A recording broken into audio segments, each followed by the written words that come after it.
Hello, this is Todd Shank from Premier FPL. I'm going to be doing my Game Week Premier League fantasy tips. Starting out, I'm going to be covering. Actually, I do want to start out by with the massive news that Harry Kane is expected to be out this weekend after picking up a midweek thigh injury. So be sure to check your team. Yeah, definitely looks like he will be out. According to Pochettino, he said we cannot take a risk for tomorrow. We'll see after for Wednesday, but tomorrow it is impossible. So unless he's really trolling everyone, it looks like he is definitely out for the Tottenham Manchester United match tomorrow morning. Um, so for my game week 10 tips, I'm going to be covering several topics, including picking Bournemouth players, the Man City rotation risks, mid-priced midfield, planning ahead, and then my captain's picks as well. So actually, so Chelsea versus Bournemouth, it looks like an interesting prospect to put some Bournemouth players in your team. Um, Obviously, Chelsea players are a decent look at as well, but Bournemouth, I think, holds a better value, and some of the statistics show that this could be a bit more even matched than expected. Um, Obviously, Bournemouth is near the bottom of the table, but still. So we look here, yeah, 19th place, but again, we'll look at some of those stats here. First, I did want to discuss a thing on everyone's mind. That's the Man City rotation risks. Um, as you can see, this is my team. Last week I did my wild card, brought in Silva, Sterling, and Jesus. Um, Sterling ended up not playing at all. Jesus, as my captain, came on for the last few minutes of the match and got me a whopping, 2 points for the week. Um, yeah, so as my captain got 2 points for his 14 minutes of play. So that was an absolute flop for me. I went over during midweek, I did go over my review of last week, and it was absolutely terrible. I am hoping for a better week this week. Anyways, go back to rotation. At this point, the only two who I believe are safe in terms of starting every week are David Silva and Kevin De Bruyne. They do seem to be the two players that do play week in and week out, and so yeah. Starting, so De Bruyne might be subbed here and there, but he is at least starting in those matches. And Silva, same thing, has a few subs in there, but is starting in all of these matches. Now, the thing with the two of them is they are primarily going to be getting assists, 6 assists and 1 goal for De Bruyne, and then Silva has same thing, 6 assists, 1 goal. Um, yeah, so you're mostly getting assists from them, but they're also picking up bonus points, which is it's a big point gain for you as well. Choosing between Aguero and Jesus up front is kind of a tough call. Uh, Both of their numbers are kind of all over the place. Aguero does have 7 goals and the 3 assists, whereas Jesus has 6 goals and 1 assist. So Aguero slightly edges him out there. Um, I guess the one concern that I would have as far as Aguero goes this week is that he did play 120 minutes in their midweek match against Wolves for the League Cup. Could mean he starts on the bench this weekend. Could mean Jesus starts on the bench. It's just so hard to know with what Pep is doing with these guys. Sané is a player that played the full 90 minutes. He's actually gotten full 90 minutes in both matches. Now, the issue here is, yeah, say you bring in Sané, what happens then when Sané is on the bench and he starts Sterling instead? Um, it has happened, and it seems like it could happen again. Uh, it's just so tough to call. They are playing West Brom away, so it is possible for him to actually go with Sané and Sterling, just to have that extra attacking threat on the wings there. Done it before, might do it. yeah, again, it's really difficult to know exactly what Pep is going to do with this team. So I would say the two safe picks are De Bruyne and Silva. After that, it's kind of a bit of a gamble whether you want to go Sterling, Sane, Aguero, or Jesus. I would say for now, stick with what you have. Don't go out trying to transfer Sterling out for Sane or Jesus out for Aguero because you just don't know what's going to happen. Stick with what you have. Um, I guess I might as well say it now. I would say the best thing to do is stick with what you have. Try to build a solid bench. Have some guys that are on your bench that are going to be playing week in and week out, so that way, when there is this rotation, you have guys coming in that will get you at least a few points. Um, all right, so let's move on to Bournemouth. The primary reason to take a look at Bournemouth is just to take advantage of some of the value across the pitch with them. And it will clear out some room for some of the big name players being able to have, Aguero, Kane, Lukaku, Morata, like some of these big guys in the midfield as well. I already have Francis on my team. I had previously had Sermon, and of course the week before he scores a goal, I ditched him. But anyway, the other thing is that they do have some decent fixtures coming up here in the next couple of weeks. So jumping on them this week means that you get a bit of a head start trying to build up for the coming weeks. So yeah, they're currently 19th in the table, just 7 points from a possible 28, but their recent form does have them 12th in the table, with 2 wins and a draw in their last 6 matches, and having scored 5 out of their 7 goals this season in those last 6 games. So some of the players to look at: Andrew Sermon, his goal last week could be kind of a start of some of the things to come with him. So 40% of Bournemouth's attack is coming down the left side of the pitch. This is where Sermon as well as Junior Stanislas play. So these are 2 guys that I would look at bringing in. Stanislas is one that is on penalties, makes him a great pick. So as far as pricing goes, Stanislas here is at 5.9. While Sermon is at 4.6.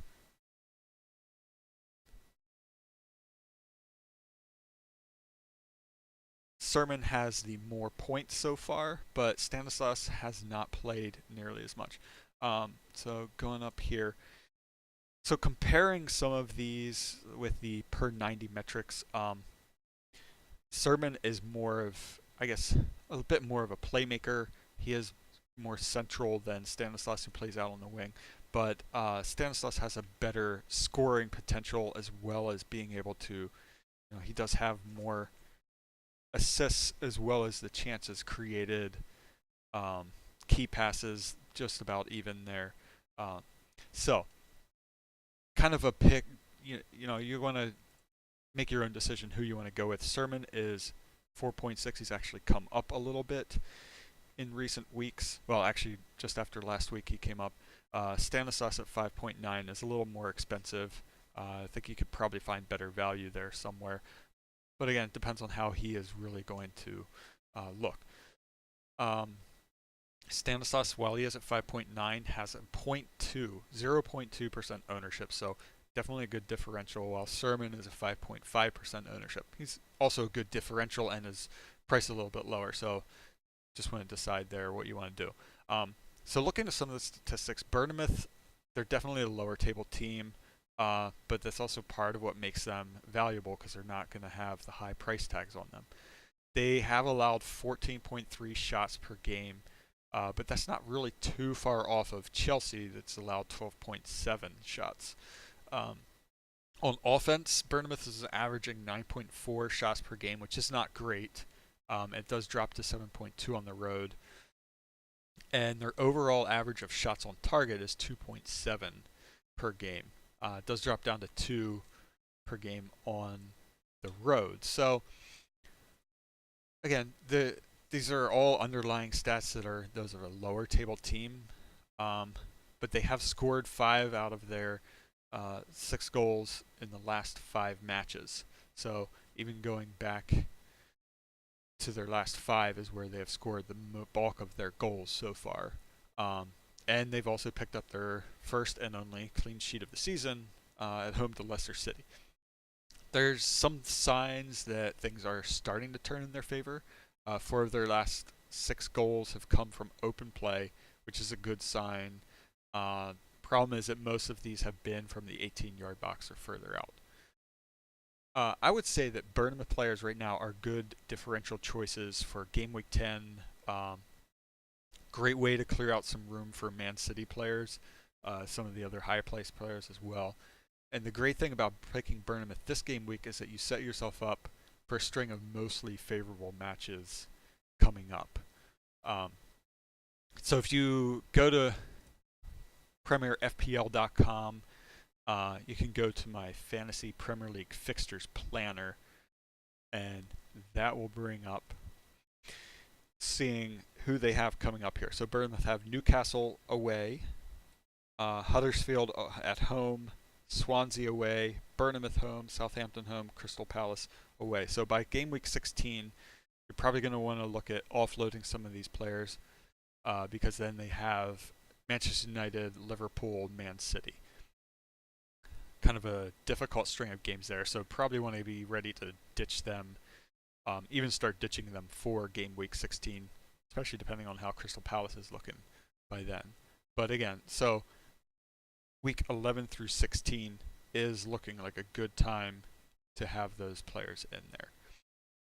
All right, so looking ahead, trying to plan ahead for the upcoming game weeks. Again, you can use my fixtures planner. I do have it broken down based on the difficulty matches, which I did take from what the official FPL game looks at as far as their determination of what's a difficult match and what isn't. For myself, I'm going to stick with my one. I'm going to keep my one free transfer, so I'll have 2 for game week 11. I will probably look to bring in Kane at that point. I would say that dropping Kane and Eriksen are the 2 that I regret the most. I feel like a bit of buyer's remorse with Sterling, especially. It would have been nice to be able to keep Kane and Eriksen and leave off Sterling and even Lukaku. Lukaku's really dropped off, especially now that Pogba is out. Has not been looking quite as good attacking and moving forward as he did when Pogba was there. So that's kind of what I'm thinking about doing. So looking ahead again here, Liverpool has a lot of good matches coming up. Huddersfield at home, that's something you probably even want to look at bringing in some of their defenders for home matches. Alberto Moreno is only 4.5. They have only allowed 1 goal at home all season. Playing against Huddersfield, that could be a match, such a difficult match to call. I still think that Liverpool's going to edge that one. It may only be, 1-2-0, but I do think that they'll be able to edge that one. Another defender to look at is maybe Ragnar Klavan at 4.3 and just 0.4% ownership. Could free up some space and be a massive differential. With Lovren looking shaky, definitely less and less trusted by Klopp. There's some questions about who might replace him, and I would say Klavan is one that could fit in there. So Liverpool midfield, you have Salah at 9.1 and Coutinho at 9.0. Salah is 33% owned, while Coutinho is only 11.1%. I did bring this up just to look at some of the per 90 metrics here. Salah actually has 5 goals, which makes up 36% of their goals scored this season, whereas Coutinho has 2 goals but has only played 5 matches.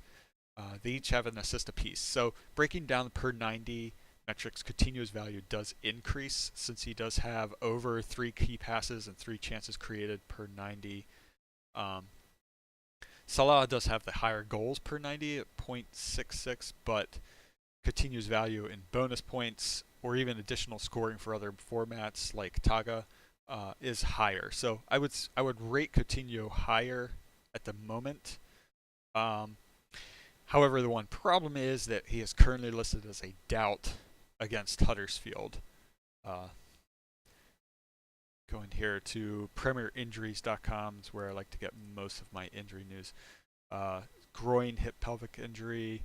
So late fitness test currently listed at 25%. Actually, that's from earlier, so let's refresh it and see if they have that updated at all. Yeah, still 25% for him. The next team to look at here is Watford. Definitely some choices to be made. You have Decore and Richarlison up there. 50 points for Richarlison. Decore has 48. They are both, so I have it arranged by form. They're both on the same form. Similar selection percentages. It's just that Decore is slightly cheaper. You could definitely go with both of these guys, or you can try to choose. They're currently running a 3-4-3 formation, and 41% of their attacks are coming down the left side of the pitch. This is where both of these guys are playing. Richarlison is a left winger, basically pushing forward a lot more, and Decore is set up more as a left-sided midfielder, but gets into the box quite frequently, as you can see with his 4 goals scored, compared to Richarlison, who has 3 goals but has picked up the 4 assists, getting a lot of those crosses in there. So he is definitely a good value there.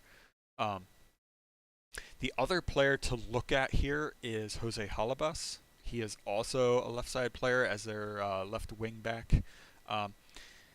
His yellow cards came at in very difficult matches, and those are actually the 2 matches that they took pretty heavy defeats. So giving up the goals and getting the yellow cards was all in his negative points, but otherwise has been pretty solid this year. And the nice thing about Watford is they do have very favorable matches in the next 4 games. It just gets difficult around game week 14 and 15 against Manchester United and Tottenham, although they are both at home, so that could be very interesting. And then again, they get much easier after that. So I'm actually considering at some point also trying to bring in Decore just because of his recent form and the price. So if I was able to do that, I could then free up some space to bring in Kane up front, dropping someone like Gross, or depending on how things go, even dropping Tom Carroll to bring in Decore. So that's kind of what I'm looking at there. So looking at some of these metrics for these mid-price midfielders like Richarlison, Decore, Gross, and Choupo-Moting, they're all players that are being talked about a lot this season. I do already have Gross and Richarlison. There's Decore is up there in the top midfielders. So trying to figure out who you want to bring in really depends on what you're looking for. Decore has a nice, successful pass ratio there, much higher than everybody else. His pass completion rate is significantly higher. Gross is more of the assist machine. He's creating a lot of chances, getting a lot of assists, not really scoring as many goals. Out of all of them, Decore has the best goal percentage here, 0.4 goals per 90 minutes, with Richarlison just below him. So those are probably the 3 that I would rate the highest in the midfield. Choupo-Moting has a 6.5% ownership, so it's a little bit lower than some of these other guys that are in the teens as far as ownership, so he's something a bit more of a differential. I'm not so sure I would go with someone like a Matt Ritchie just because of his price and that you can get better value in some of these other players. Same thing with Aaron Moy. Newcastle, they have their fixtures are spread out a little bit too much for my liking, but Brighton has some upcoming decent fixtures, so you might want to look at bringing in some other Brighton players as well. Arsenal is a team I've heard people talking about, and bringing in Alexis Sanchez. He's looked a little bit better in recent weeks. I still don't. He's not really somebody that's jumping off the page for me. I know he got 12 points last week. I don't know. He's not the same goal scoring machine. There's too many question marks for me. Yeah, this weekend they're playing Swansea. Good chance for him to really break out. But then that's followed by Man City and Tottenham. Two very difficult matches. And they're both, have the international week sandwiched in between the two. Who knows how he's going to return from that. So I'm holding off on Sanchez until he really shows me something. So yeah, that kind of wraps up my Game Week 10 Fantasy Premier League tips. So like I said, I think I'm holding off on making any transfers for this week. As far as setting up my team, I'm probably going to go with a 3-4-3. That looks like the best formation for now.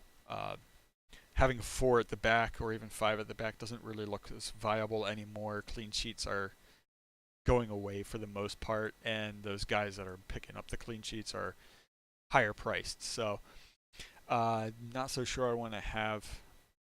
I think I am going to stick with what I was talking about with Bournemouth players here and bring in Francis. I have him because of his 4.4 price tag, only 1% ownership. He's definitely a differential play for me. Only picks up about 2 points, but somebody who has a chance to, if they are able to pick up a clean sheet here, definitely bring in the points for me there. Probably going to look at Firmino. So it's